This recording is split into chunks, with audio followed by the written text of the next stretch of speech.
seem to lost him at the beginning of your. I think you're on mute still.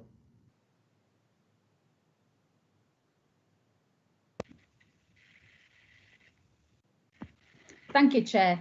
The residents of Whitley Bay have written to me about this matter, so they are very aware about the changes. And one called Katie has asked me to.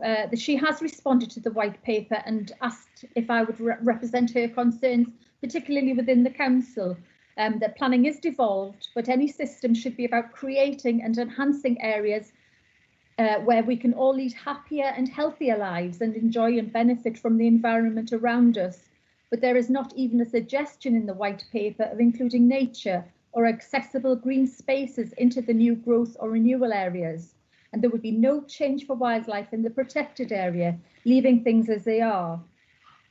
And lastly, most importantly for residents, the reforms are aiming to make it easier for people to get involved in planning, so we can all be part of shaping the places where we live and work. Yet there will be little regard to balancing the needs and interests of residents or opportunity for local opinion in the future without changes to these current proposals. And she says this undermines the democratic process for local decision making. So I'd like to add that in. Thank you very much.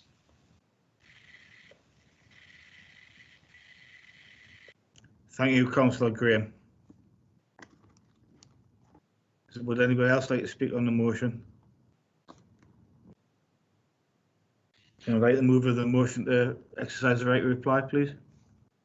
Thank you, Chair. Obviously, I'll be brief, but I'd like to thank my colleagues who are supporting this motion and for their contributions tonight. I think it demonstrates how wide this white paper is in terms of the company and so is that. And in the memo, she details how over the past 3 years that she had worked with the company, Sorry.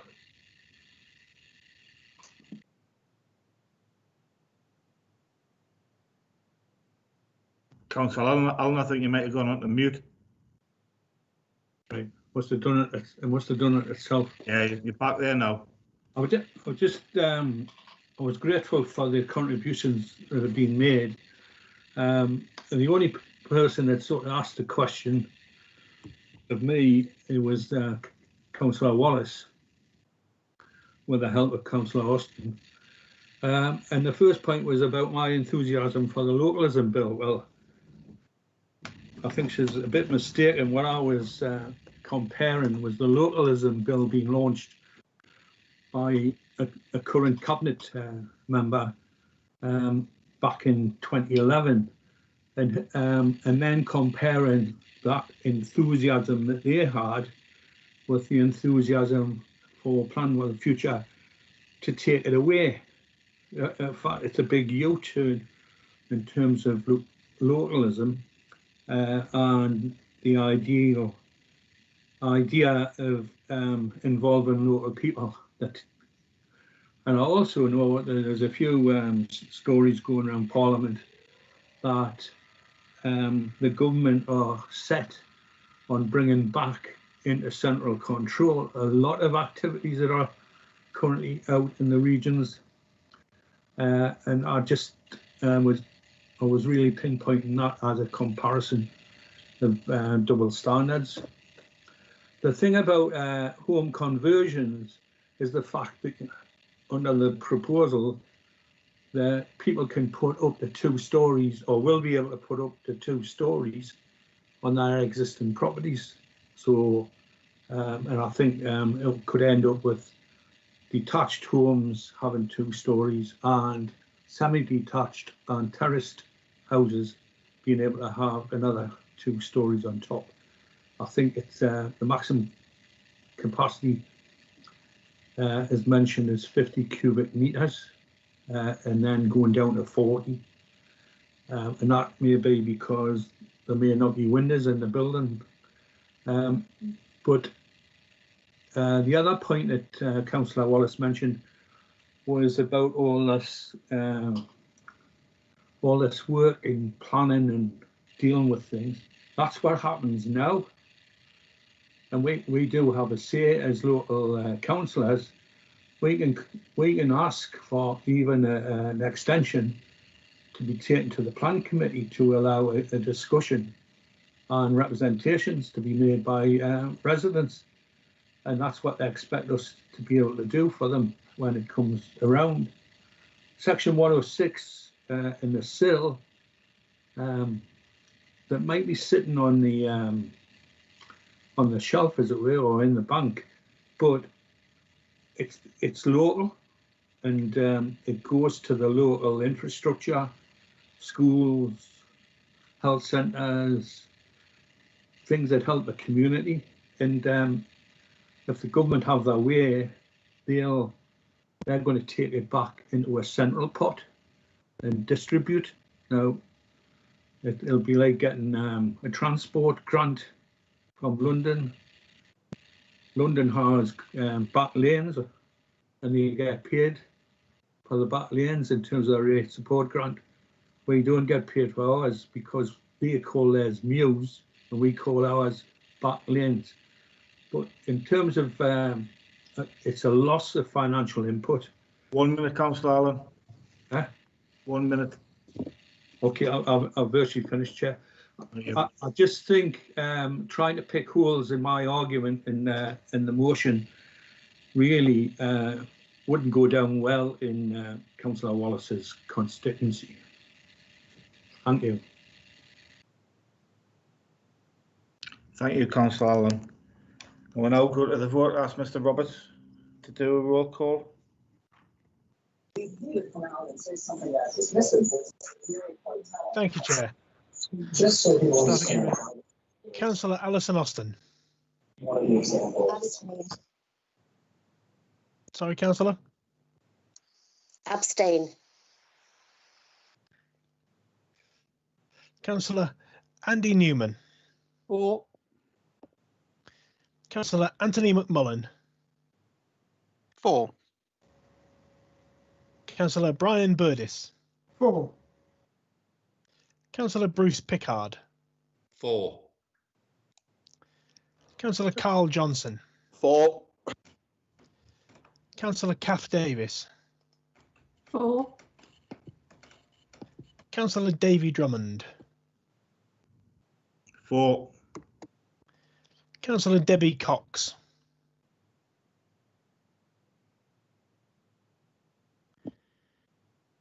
4. 4. Councillor, thank you, Councillor. Councillor Eddie Dark.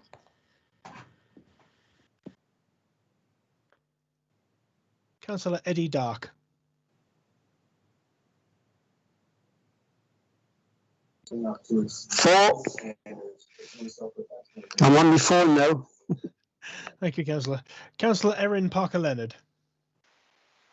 4. Councillor Frank Lott. 4. Councillor Gary Bell. 4. Councillor Janet Hunter. 4. Councillor Janice Mole. 4.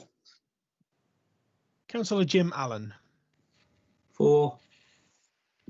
Councillor Joan Walker. 4. Councillor Joanne Cassidy. 4. Councillor Joe Kerwin. 4. Councillor John Harrison.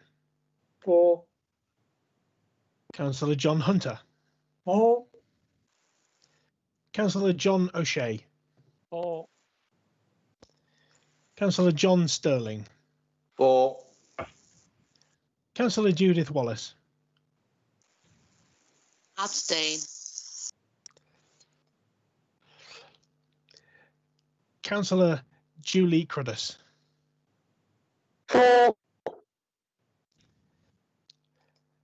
Councillor Ken Barry. Abstain. Councillor Les Miller. Abstain. Councillor Lewis Bartoli. Unfortunately, I missed the beginning of the motion due to a connection error, so I don't think I'm eligible to Okay. vote. Thank you, Councillor. Councillor Linda Bell. 4. Councillor Linda Dark. 4. Councillor Margaret Hall. 4. Martin Rankin.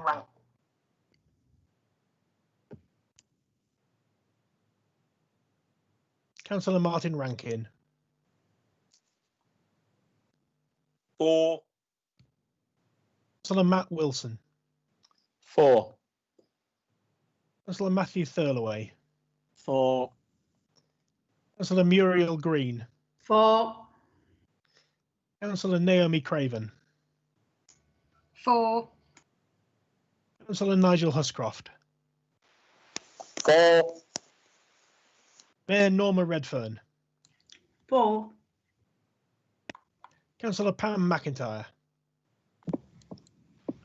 Abstain. Councillor Pat Oliver. 4. Councillor Paul Richardson. 4. Councillor Peter Early. 4. Councillor Ray Glindon. 4. Councillor Sandra Graham. 4. Councillor Sarah Day. 4. Councillor Sean Brockbank. Abstain. Councillor Steve Cox.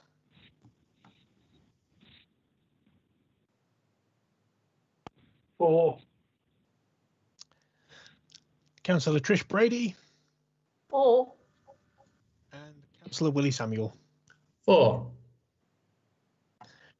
Thank you, councillors. Chair, that gives you 42 in favour of the motion and none against, with 5 abstentions. Thank you, Chair. Thank you, Mr. Roberts. Can I now move on to motion number 5, signed by Andy Newman, Matt Wilson and Carl Johnson. Could I ask Councillor Newman to move the motion? Thank you, Chair. Normally, when I bring motions to council, I would normally start by saying how delighted I am to bring a motion. However, this time I'm not. I'm horrified to bring this motion because never in my wildest dreams did I ever imagine that the government of the United Kingdom would so easily disregard international law. And I want to make it perfectly clear that this is what this motion is about. It's simply about the Internal Markets Bill and the fact that it breaches international law. Now, it's not me who's saying that it's breaching international law. The government themselves have fully admitted that it breaks international law. The Internal Markets Bill has thus been criticised by both left and right, including every living Prime Minister. Theresa May told the Commons, "I cannot emphasise how concerned I am that the Conservative government is willing to go back on its word to break an international agreement signed in good faith and to break international law." David Cameron said he had misgivings about the proposals. Gordon Brown described it as an act of self-harm. And both Tony Blair and Sir John Major, writing together, said the bill raises questions that go far beyond the impact on Ireland, the peace process, and negotiations for a trade deal. Crucial though they are, it questions the very integrity of our nation. They've been followed by Leavers and Remainers, such as the prominent Brexiteer and former Attorney General Geoffrey Cox, who stated that the withdrawal agreement and its attendant Northern Ireland Protocol represent treaty obligations of this country to which the government, in which I had the honour to serve as Attorney General, gave its solemn and binding word. Now, I could go on quoting from the long list of people and organisations who have opposed breaking international law, but I feel like I must mention 2 more. Firstly, the Northern Ireland Assembly has passed a motion rejecting the UK government's Internal Markets Bill and claimed it was necessary to protect the Belfast Agreement. And secondly, Scottish Constitutional Minister Michael Russell said that this is not a genuine partnership of equals, and we couldn't recommend consent to a bill that undermines devolution on the Scottish Parliament.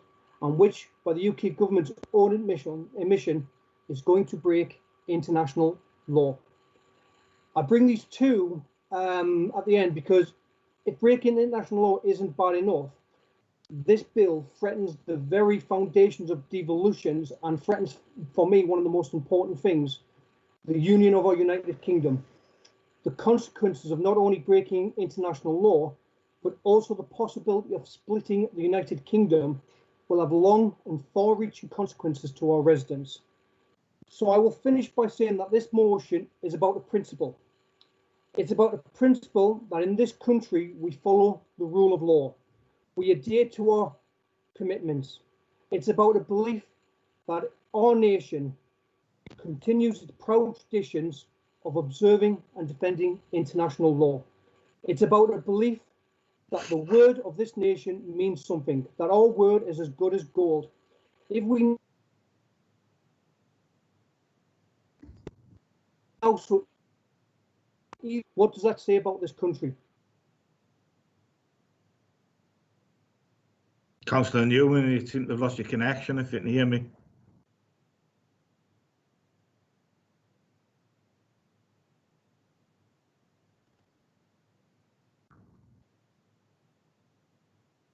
Councillor Newman?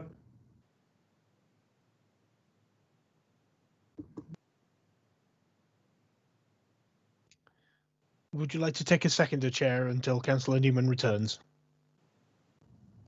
Yes, I'll do that. Do I have the seconder?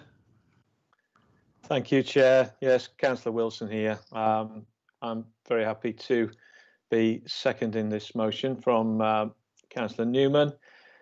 So I would simply add that issues relating to the trade border between Northern Ireland and the Republic have been amongst the most complex details of the Brexit negotiations.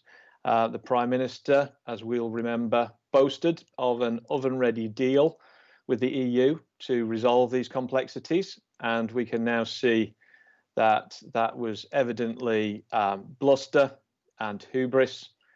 And so I'm backing this motion because my fear is that the Internal Markets Bill will not only fail to deliver on its core objective to smooth trade between Northern Ireland and mainland GB, but it will have a host of unrelated consequences. We've heard from Councillor Newman how this bill will affect our standing on the international stage by showing contempt for international law. I believe, and Councillor Newman mentioned this too, that in addition, the Internal Markets Bill rides roughshod over 20 years of devolution by enabling the re-centralisation of substantial powers to Westminster. As such, it further alienates the Scots and the Welsh, and particularly the nationalist tendencies within those nations who have already begun making political capital from it. And therefore, this bill represents a further threat to the integrity of our increasingly fragile union. So in short, it's not only bad law, but it's poor statecraft too. And I'm happy to be seconding this important motion and ask councillors to support it.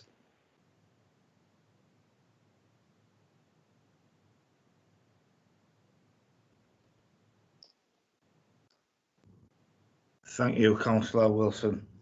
And I'll invite members to speak on the motion, please.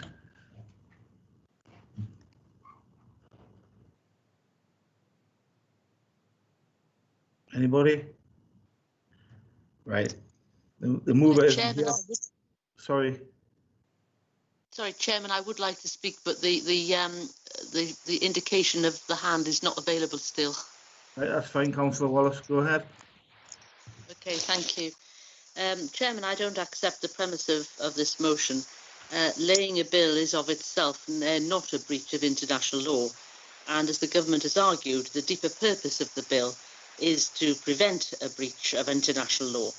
Article 5 of the EU Protocol acknowledges that Northern Ireland is a part of the UK customs territory, yet the EU in these negotiations is adopting a rather hostile attitude, indeed a very hostile attitude on this issue, which I would argue is not really in good faith and is in fact predatory, hence the need for this bill.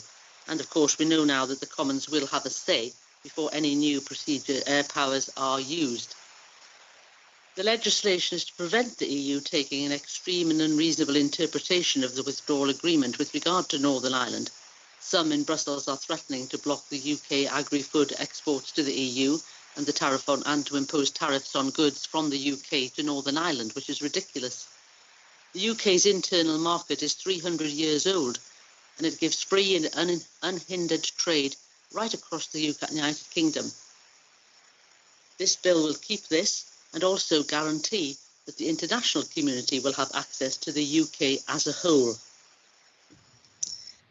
With regard to other international treaties, we know that there are many documented overrides of them by democracies worldwide without penalty. A more recent example here is that statutory precedent which prevented UK prisoners from being able to vote in elections. And indeed, the German Federal Constitutional Court has said quite recently that international law leaves it to individual countries to give precedence to national law. I therefore will be opposing this motion.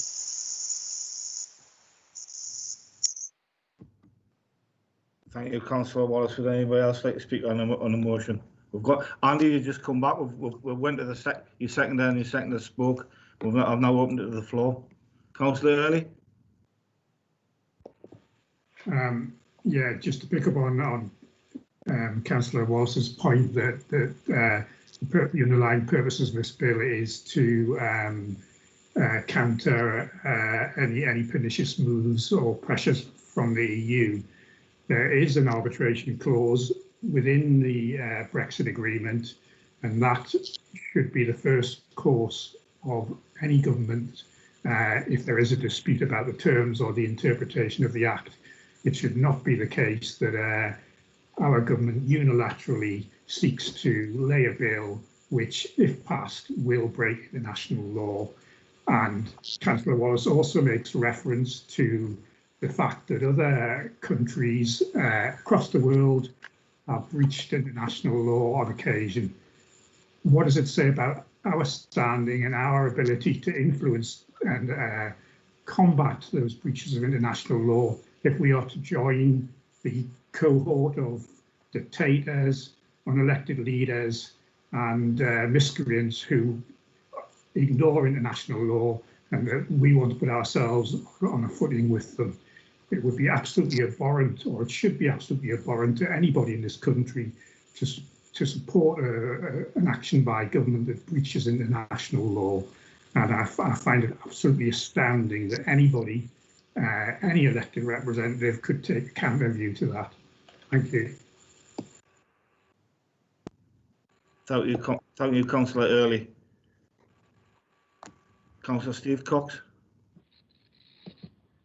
Thank you, Chair. It's just going to be a short comment. I believe we can all remember from last year when we were promised by the current Prime Minister that he had an oven-ready deal and he had it all sorted, and he had came to the sort of rescue and got the deal done quickly, and everything would be simple from there.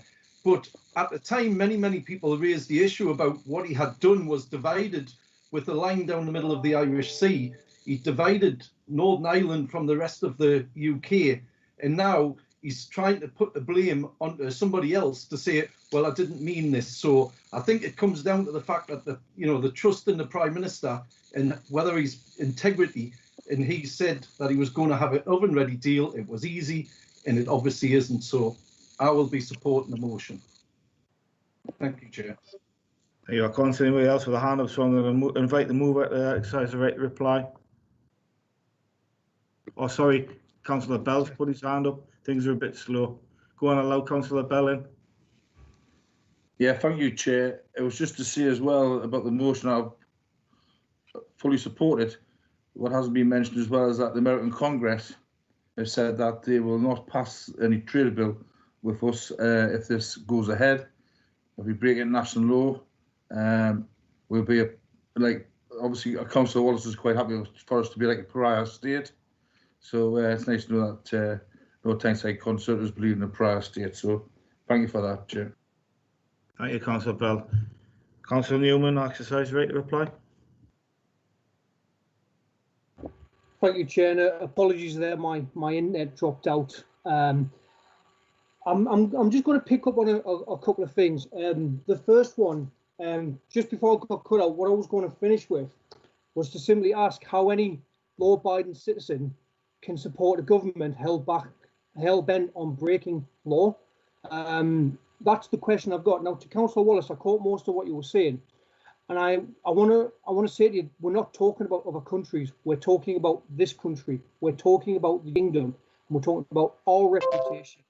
We have always had a long reputation as a country that has upheld international law, all the way back till 1945, when with our allies we formed the United Nations. We've upheld and defended international law, and now we're so brazenly just going to ignore international law when it no longer suits us. What does that say about us? So I don't think your argument that other nations break international law, so we should do it, doesn't hold up. It's not credible. I just want to remind us that it's about the rule of law, like I was going back to there, and international law is pivotal as we move it forward. So we're going to leave Europe. Brexit happens. Pivotal to this is how international law is adopted and upheld by this country. So whether or not that be trade agreements or anything else. And to break international law, to break an international treaty months after you've signed it, tells the world that we can't be trusted. And if you think I'm exaggerating, I wanted to do some research on what exactly breaking international law would mean to us. And I went through a number of groups, and I came across the Institute for Government, which is a leading think tank. And on their blog, which was dealing with the International Markets Bill, it said that the UK has always stood up for international law on the world stage, calling into question the UK's commitment to the rule-based order, even in the abstract or in principle, and even over a limited issue, is attended with risk. First, it will make it harder for the UK to enforce international norms on other countries. International law is the basis on which the UK has condemned Russia's poisoning of Alexander Litvinenko and Sergei Skripal, China's national security laws in Hong Kong, the nuclear programs in Iran and North Korea, and the use of chemical weapons in Syria. British diplomats should not be surprised if next time they read the Riot Act to the representatives of another state about a breach of international law, they are told, yes, but it was only specific and limited. I could talk at long lengths on this topic, how it threatens the fabric of the United Kingdom, how it damages our international standing, making future attempts at securing international treaties more difficult, and how it will forever tarnish the reputation of the United Kingdom. But I will simply ask everyone here to think very long and hard about what type of country they want to live in. I've always thought that one of the virtues of this country is our commitment to law, both domestic and international. And I simply cannot sit silent when our own government becomes dedicated to throwing away our well-earned international reputation and break into international law. Therefore, I'll ask everybody to respect the rule of law, respect international law, and vote in favour of this motion. Thank you.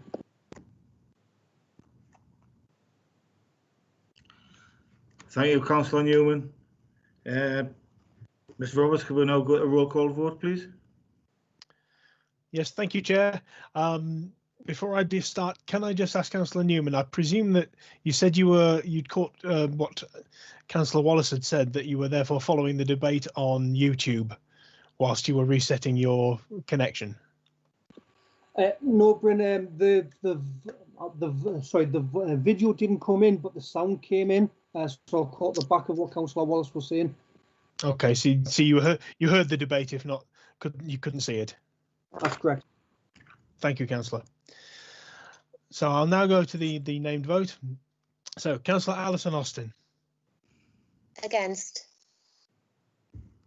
Councillor Andy Newman. For. Councillor Anthony McMullen. For. Councillor Brian Burdis. For. Councillor Bruce Pickard. For. Councillor Carl Johnson. For. Councillor Kath Davis. For. Councillor Davy Drummond. For. Councillor Debbie Cox. For. Councillor Eddie Dark. 4. Councillor Erin Parker-Leonard. 4. Councillor Frank Lott. 4. Councillor Gary Bell. 4. Councillor Janet Hunter. 4. Councillor Janice Mole. 4. Councillor Jim Allen. 4. Councillor Joan Walker. 4. Councillor Joanne Cassidy. 4. Councillor Joe Kerwin. 4. Councillor John Harrison. 4.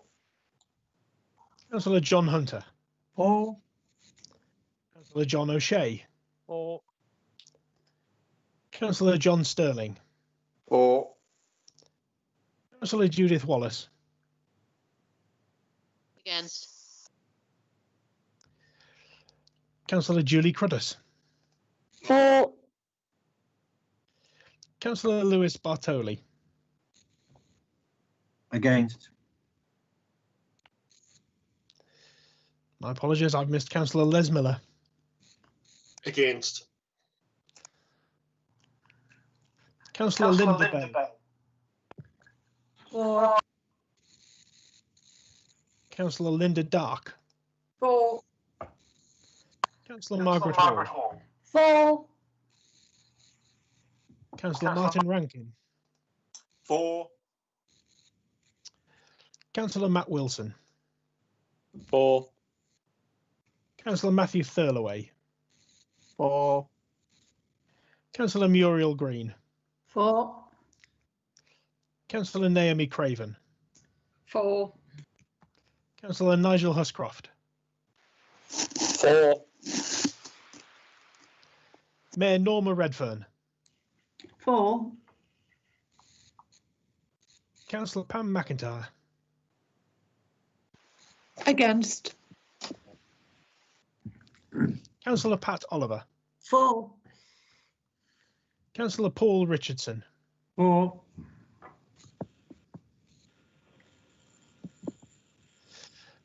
Councillor Peter Early. 4. Councillor Ray Glendon. 4. Councillor Sandra Graham. 4. Councillor Sarah Day. 4. Councillor Sean Brockbank. Against. Councillor Steve Cox. 4. Councillor Trish Brady. 4. And Councillor Willie Samuel. 4. Thank you, councillors. Chair, that gives you 42 in favour of the motion and 6 against the motion. Thank you. Thank you, Bryn. And I'd like to move on to item number 5, which is the freedom of the borough. And can I ask the elected mayor to move the report, please? Thank you, Chairman. This report informs the Council of nominations received for Alana First and the North Tyneside Carer Centre to be awarded the freedom of the borough. Due to exceptional circumstances, the award of the freedom of the borough to Alana First in recognition of her work over many years to bring about the restoration of Tynemouth Station was approved. Following urgent consultation, the elected mayor and group leaders, and the presentation was carried out on the 22nd of July 2020, and council is therefore asked to ratify that. But I think it's important that I read to you and understand why Alana was given this award. Alana First was given this award and nominated for this for the hard work that she'd carried out over the years to bring about the restoration of Tynemouth Station. Back in 1978, Alana spearheaded a campaign to save the 1882 station. She then, with the help of Friends of Tynemouth Station, successfully established a range of relationships with anyone who could help her progress her campaign, both from within the Time Out community and beyond. Ilana was the driving force to have the listed station and its expanse of ornate glazed glass iron canopies restored. As a result of Ilana's work, Time Out Station today is architecturally stunning. It is considered to be one of the finest examples of Victorian railway architecture in Britain. The Grade II listed structure underwent an extensive restoration and was completed in 2012. Its 130th anniversary, and it was opened by HRH, Her Royal Highness the Princess Royal. The restoration was given a new lease of life to this station, providing a memorable welcome to any first-time visitor arriving by train to Time Out. And one of the key features of the station is the artwork that Lana worked hard with artists, young and old, local and international, to create a unique art installation across the bridge. So successful was Lana's campaign that we now see the station in normal times, not just now, but in normal times, bustling with thousands of people every weekend, as it hosts markets, selling books, antiques, collectibles, and military collectibles. It is also used as a performing art space for ends, including music and dance and theatre. Time Out Station has a unique character, and it is fantastic to see the 130-year-old station as a key feature in our borough, so many years after the Ilana campaign began. I'm sure that Ilana will be absolutely overwhelmed by, and she was by receiving this award. And I know she's certainly put many, many years of hard work, passion and enthusiasm, and of course her heart and soul into Time Out Station. And many people and many councillors here would agree to that. And it was for this reason that I was proud to nominate Ilana first. It was nice to be able to give it to Ilana because at the minute Ilana is in particularly good health, but it was nice for her family to be there in July when she received it. And I do want to thank the group of leaders for agreeing for this to happen. It was much appreciated by me and everyone else, so thank you. The nomination for North Tyneside Care Centre was proposed by Councillor Cat Davis and seconded, sorry, I do apologise, Councillor I forgot, Councillor Sarah Day seconded this, and would you allow her to say her piece, please? Yeah, I was just going to ask if you finished. Mayor, can I have the seconder, please? Thank you, Chair. I know obviously Ilana got this before, so it's a bit of a strange situation. I just wanted to echo the words of the Mayor, though. I've known Ilana for many years as a member of the Labour Party and latterly as a councillor. What Ilana's achieved at the station has been nothing short of remarkable. It truly is an inspiration, and it has been an honour and a privilege to work with her. So I just wanted to quickly say I'd like to thank Ilana, not only on behalf of residents of Time Out, but on behalf of residents of the whole borough. Thanks. Thank you, Councillor. Well, now the nomination for North Tyneside Care Centre was proposed by Councillor Cat Davis and seconded by Councillor Matt Wilson. So can I invite those members to speak to the nomination? Councillor Davis. Thank you, Mayor. And I'd like to also congratulate Ilana in the award as well. Well deserved. I'm proud to nominate the North Tyneside Carers Centre for the Freedom of the Borough. The Carers Centre is an independent charity and the only in North Tyneside for both adults and young carers. They provide everything from advocacy to mental health support through one-to-one sessions and peer support. They provide specialist training and information sessions that are invaluable to carers. They are a key partner in the development of the delivery of North Tyneside's commitment to carers. They've also worked collaboratively with two other centres in Newcastle and Northumberland and have been successful in obtaining a grant from the Northern Tyne to support carers returning to employment. It is estimated that there is 7,000 young carers here in North Tyneside, but that this could be higher, and it is estimated that 1 in 6 carers are in every secondary class in schools. There are 277 adult carers and 364 young carers registered with the centre, but this is an underestimate. It is estimated that this will increase 10% over the next 12 months, and probably more now since we've had this pandemic. The support that the centre provides is a lifeline to these unsung heroes, who in turn saved the NHS nationally an estimated 132 billion a year. It is important that we recognise this work in the borough, and for these reasons I have nominated this fantastic service, North Tyneside Carers Centre. Thank you. Thank you, Councillor Davis. Are there any questions?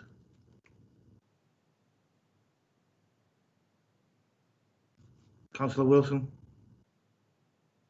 Thank you, Chair. I'd also like to add a comment, if that's all right, in terms of why I was very, very delighted to be seconding this nomination. I think probably many members listening, certainly many of the public watching on YouTube, will have their own first-hand experience of being a carer. So many people find themselves in that situation where a loved one, for various reasons, needs that kind of very practical support. And so the question is, who cares for the carers? It's a difficult job, and that's precisely what North Tyneside Carers do. I've seen their work up close. I've met their staff. I've spoken to their volunteers, who are wonderful. But I've also spoken to some of the carers who are supported by their groups, young carers, just and also adults who are receiving help. And I've just been so impressed by everything that North Tyneside Carers do. So I'm absolutely delighted that I've been able to support this. Thank you. Thank you, Councillor Wilson. Would anybody else like to speak on the motion? Ask the Mayor to exercise the right to reply. Chair, Councillor Glindon has his hand up, Chair. Sorry, Councillor Glindon, I didn't see that. It didn't come up. Thank you, Chair. I want to seek a bit of legal advice here. I know we're just ratifying the report, but I'm an executive director on station developments. And having read the report, I don't think I've got to declare it. But I'd like a legal officer just to let me know whether I'm correct in what I'm thinking. Brilliant. So, on the basis that you don't have a personal financial interest in it, then even if you have a personal interest to declare, it's not one which would prevent you from taking part in the debate and the vote. Yeah, I mean, I was appointed by the council, so you're not executive director. Yeah. So, in which case, it's not an interest you need to declare, Councillor. Thank you. Thank you, Chair. Thank you. Would anybody bring the Mayor again and exercise the right to reply? Let the Mayor on mute.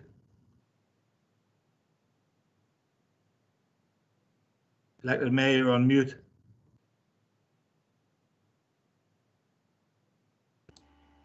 I don't know how it does that, but it does.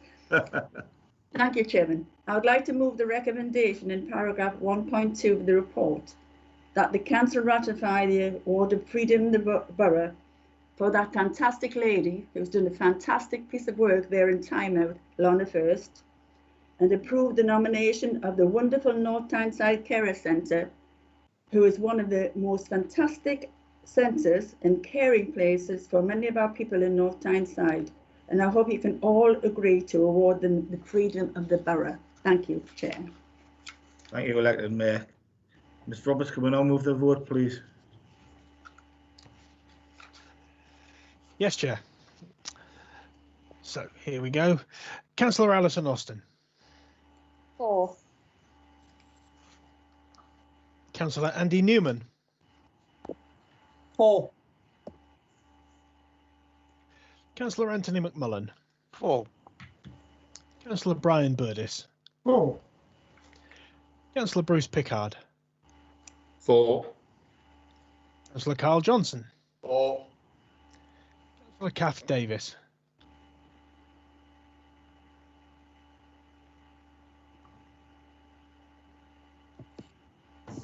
Sorry, I had a bit trouble there.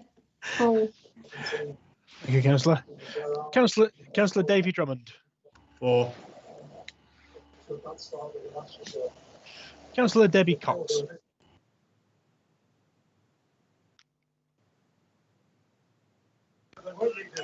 4. Was that Councillor Dark? Councillor Debbie Cox. 4. Thank you. Councillor Dark, please. Councillor Eddie Dark.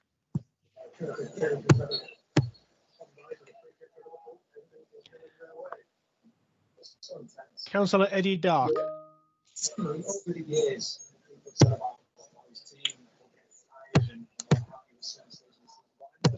I'll come back to Councillor Dark. Councillor Erin Parker Leonard. 4. Councillor Frank Lott. 4. Councillor Gary Bell. 4. Councillor Janet Hunter. 4. Councillor Janice Mole. 4. Councillor Jim Allen. 4. Councillor Joan Walker. 4. Councillor Joanne Cassidy. 4. Councillor Joe Kerwin. 4. Councillor John Harrison. 4. Councillor John Hunter. 4. Councillor John O'Shea. 4. Councillor John Sterling. 4. Councillor Judith Wallace. 4. Councillor Julie Cruddas.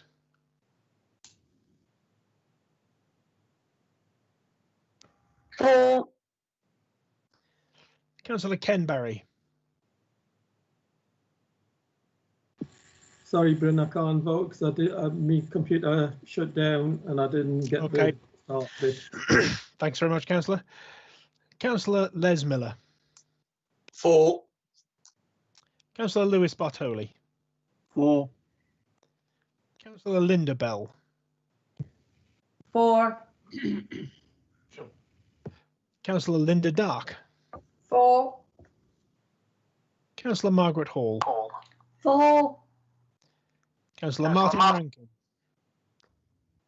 4. Councillor Matt Wilson. 4. Councillor Matthew Thurloway. 4. Councillor Muriel Green. 4. Councillor Naomi Craven. 4. Councillor Nigel Huscroft. 4. Mayor Norma Redfern. 4. Councillor Pam McIntyre. 4. Councillor Pat Oliver. 4. Councillor Paul Richardson. 4. Councillor Peter Early. I'm not voting because I've declared an interest free. Okay, that's fine, Councillor. Councillor Ray Glendon. 4. Councillor Sandra Graham. 4. Sarah Day. 4. Councillor Sean Brockbank.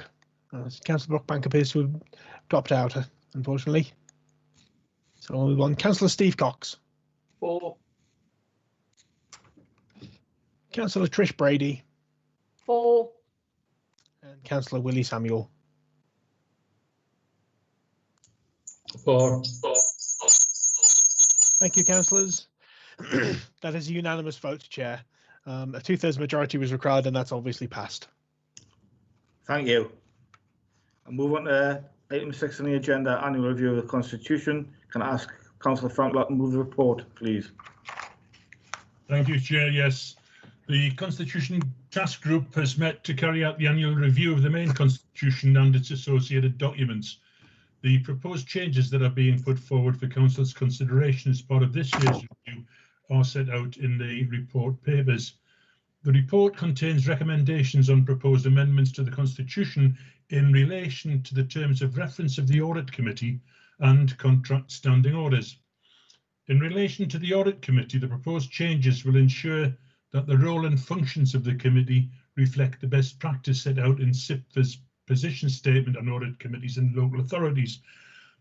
Although the changes do not substantially alter the duties as set out in the existing terms of reference, the wording in SIPFA's model terms of reference clearly sets out that the audit committee is a key component of the authority's governance framework and includes a firm statement on the purpose of the audit committee, in addition to the core functions required to be discharged and the characteristics of a good audit committee. Any external assessment of the council's governance arrangements is likely to assess whether SIPFA's best practice has been adopted by North Tyneside Council. Proposed changes to contract standing orders are being made to support delivery of the COVID-19 recovery work stream for supply chain by improving the opportunities for local businesses to trade with the authority and supporting their long-term sustainability. It will also simplify the procurement process for internal and external stakeholders by reducing the number of thresholds that apply to seeking quotations, and it will ensure compliance. The additional exemptions will reduce the requirement to waive contract standing orders for terms which cannot be subject to a competitive tendering process. These changes to contract standing orders will bring the authority more in line with other authorities who have a more flexible approach with procurements under OJEU levels. I'd like to thank the members of the Constitution Task Group for their work on the annual review, and would like to move the recommendation in paragraph 1.2 of the report that Council approve the proposed changes to the main constitution and contract standing orders and refer those to the elected mayor for her consent. I will welcome questions from members and answers from officers. Thank you, Chair. Thank you, Councillor. Do you have a seconder? I formally second. Thank you. Are there any questions?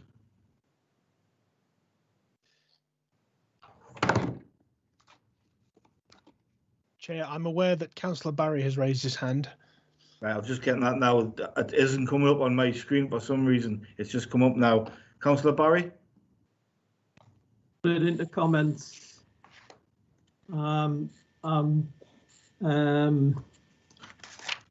Wish to move an amendment to the proposed text. Fine, Councillor Barry, go ahead.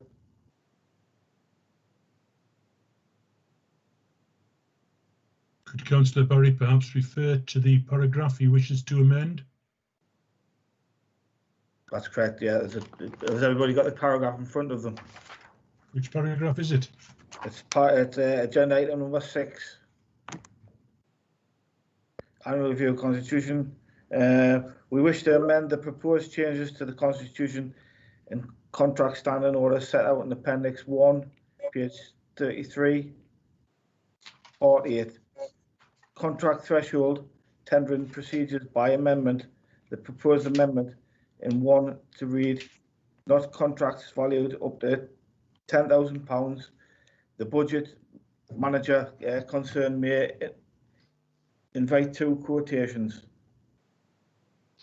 If I can be of assistance, Chair. Yeah, go ahead with Bryn. I'm able to share, hopefully, my screen, which should be we should be showing on the left-hand side the current wording of the relevant paragraph, and on the right-hand side the proposed wording of the paragraph. You'll see the differences are highlighted in yellow. Thank you, Chair. If I may respond to that, because that will require a seconder. I will require a seconder. Councillor Lott, do you have a seconder, Councillor Barry? Yes, I will second it, Chairman. Councillor Wallace. Thank you. Thank you, Chair. Can I respond? Yes, go ahead, Councillor Lott. Yeah, I don't wish to accept this amendment because the Constitution Task Group did consider this particular item. And the explanation was that quite frequently we find that for orders of relatively, and I do stress the word relatively little value, i.e. up to 10,000, quite frequently we only ever receive one quotation. If we only receive one quotation and wish to pursue with the acquisition, we then have to apply to waive contract standing orders. And that's why experience suggests that we should limit this to inviting one quotation. Officers may add to that if they wish. Would any other members like to speak on the debate on the motion?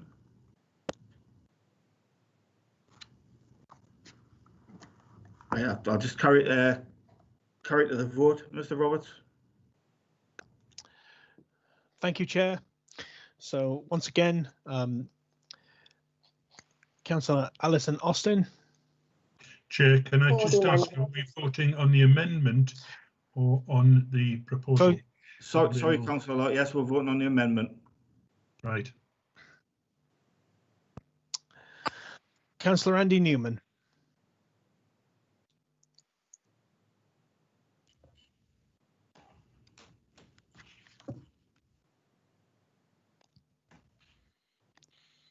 Councillor Newman, are you in favour of the amendment or against the amendment?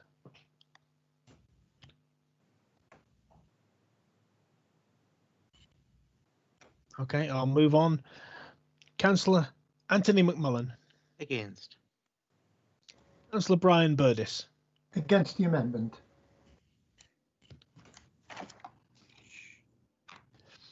Councillor Bruce Pickard. Against. Councillor Carl Johnson. Against.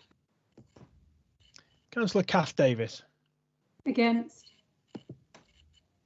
Councillor Davy Drummond. Against. Councillor Debbie Cox. Against. Councillor Eddie Dark. Against. Councillor Erin Parker-Leonard. Against. Councillor Frank Lott. Against.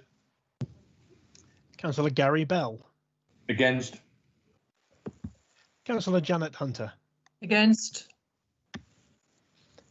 Councillor Janice Mole. Against. Councillor Jim Allen. Against. Councillor Joan Walker. Against. Councillor Joanne Cassidy.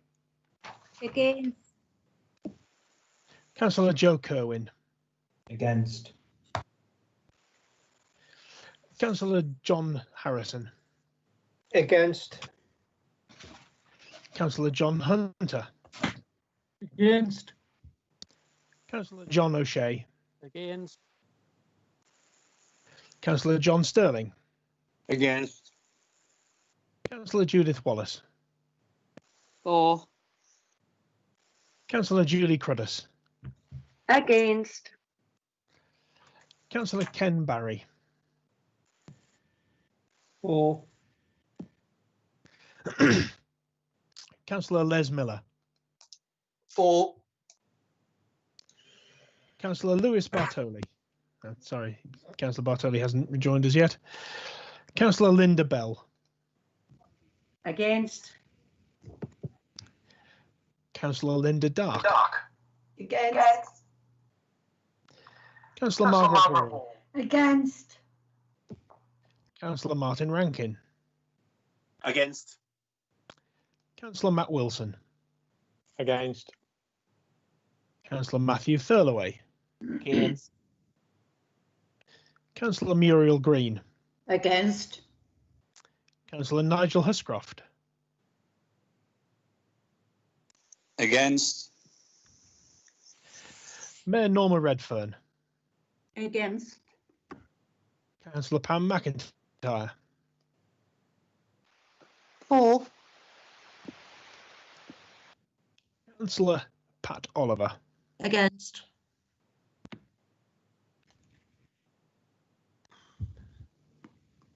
Councillor Paul Richardson. Against. Councillor Peter Early. Against. Councillor Ray Glindon. Against. Councillor Sandra Graham. Against. Councillor Sarah Day. Against.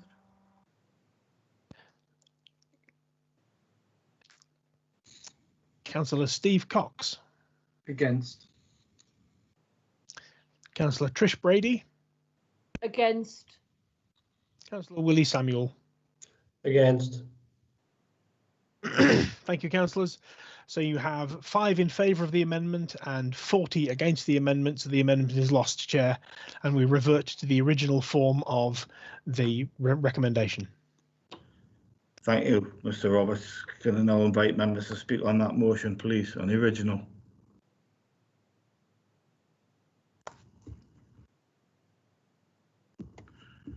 You give me 2 seconds. I'm just trying to see if I can see somebody with a hand up.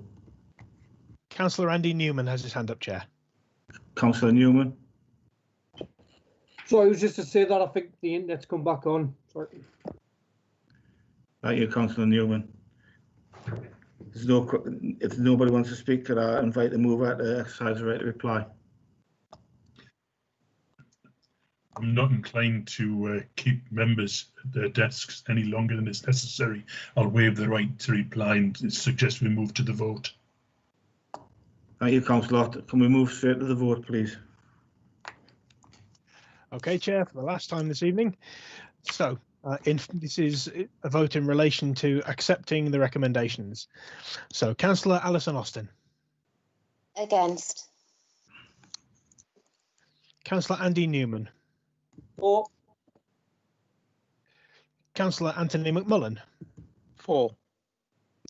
Councillor Brian Burdis. For. Councillor Bruce Pickard. For. Councillor Carl Johnson. For. Councillor Kath Davis. For. Councillor Davy Drummond. For. Councillor Debbie Cox. For. Councillor Eddie Dark. For. Councillor Erin Parker Leonard. For. Councillor Frank Lott. For. Councillor Gary Bell. For. Councillor Janet Hunter. For. Councillor Janice Mole. For. Councillor Jim Allen. For. Councillor Joan Walker. For. Councillor Joanne Cassidy. For. Councillor Joe Kerwin.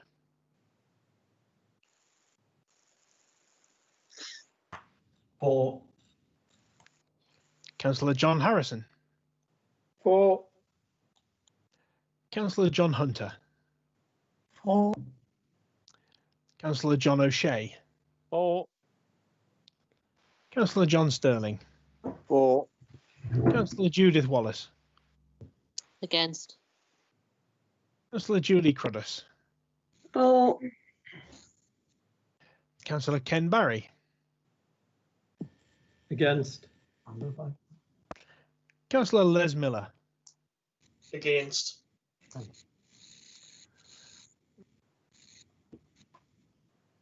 Councillor Linda Bell. For.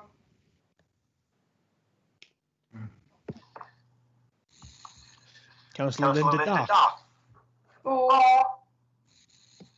Councillor Margaret Hall. For. Councillor Martin Rankin. For. Councillor Matt Wilson. For. Councillor Matthew Thirlaway. For. Councillor Muriel Green. For. Councillor Naomi Craven.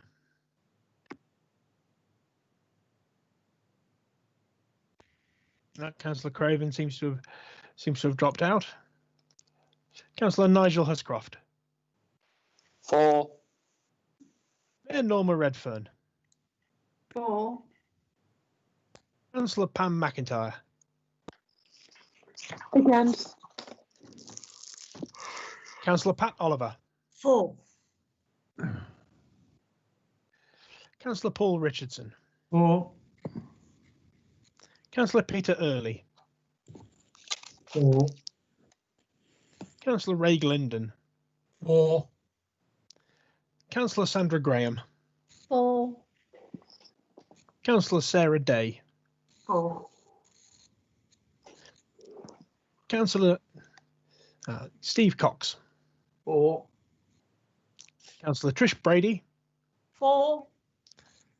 And Councillor Willie Samuel. 4. Thank you, ladies and gentlemen. That gives us 41 in favour of the report and 5 against. So the changes to the Constitution are now referred to the Mayor for approval. Thank you, councillors. Thank you, Mr. Roberts. Move on to item 7. Chair's announcements, just a brief one. I'd just like to congratulate Michael Taylor, better known as Skip, from 21st Whitley Bay Scouts, who recently retired after a remarkable 53-year service to the local community. He also did a lot of good work in Uganda. Just have a long and happy retirement, Michael. Move on to item 8. The Mayor's announcements. Can I ask Mayor Norma Redfern if she has any announcements? So,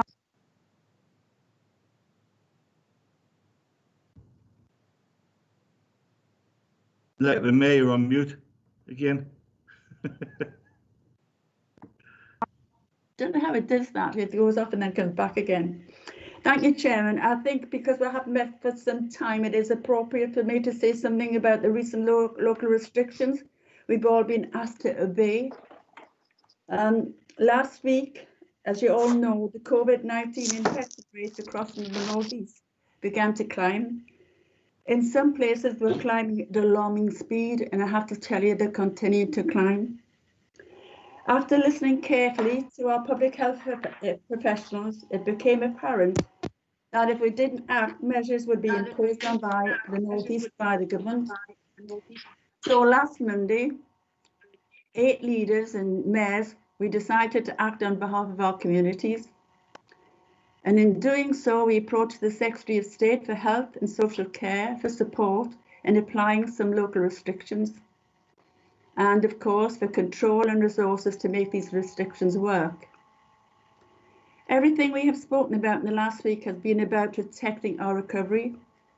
And all of our residents have tried extremely hard to get back to some kind of normality.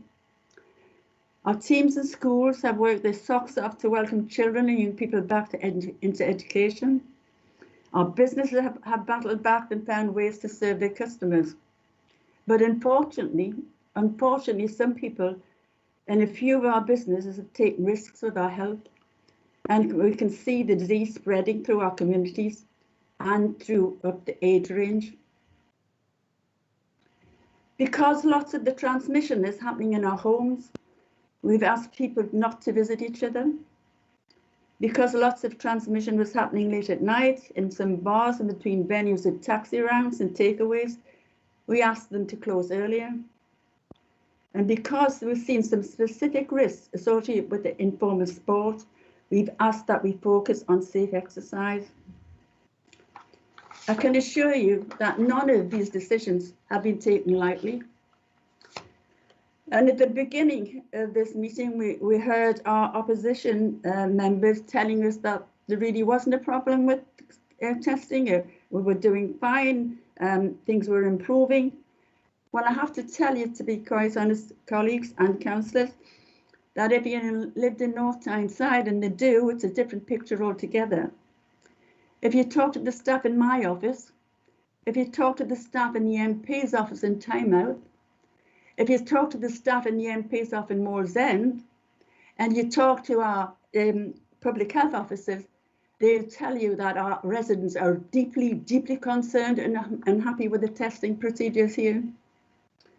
But I have got some good news this week, because the 7 leaders, along with the MPs, have been lobbying the Secretary of State for Finances to have some testing here in North Tyneside. And in this week, we have opened 2 walk-in COVID testing sites in this borough. One has been constructed at the Park Leisure Centre in North Shields, and it opened today from 10 o'clock till 5. And from tomorrow, it will open from 8 AM to 8 PM. And I'm delighted to tell you At least 40 people turned up this afternoon to have a test. The other site is at Wallsend, and it's in the Coronation Street car park. And that will open tomorrow from 10 o'clock till 5. And from Saturday onwards, each day from 8 o'clock in the morning till 8 p.m. And anyone with symptoms can book a test online or by calling 119. I want to take this opportunity too to thank all our staff for ensuring over these long times of difficult times, they have worked their socks off, to be quite honest, to keep our essential services going. They have looked after the vulnerable. They've kept our schools open. They let our NHS people go to work. And I have to say that most of those people, like our refuse collectors, our carers, our social workers, our volunteers, our teachers, and I'm going to say here, not only our teachers, but as well our cleaners, our caretakers and our catering staff have done remarkably well on our behalf. And some of those are some of the low paid workers in this authority. And those are the people who in the last 6 months have risked their lives for us. So I just want to say, sometimes they don't get pats on the back, but I think they deserve our support, and well done to all of them. Because if it hadn't been for them, I don't know what would have happened to this borough.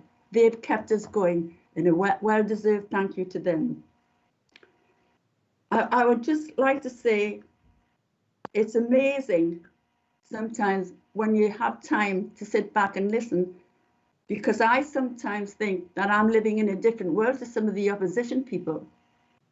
Because I know at the end of the day how difficult it has been here, and it hasn't been all lovely, and everything in the garden hasn't been lovely. And sometimes when there's a problem, you have to just admit it, decide to work together and get on and make it better, to be quite honest. And I just think that's about being honest and open, and our residents deserve that. Our residents deserve that. So for all of you, I'm sorry to keep you late tonight.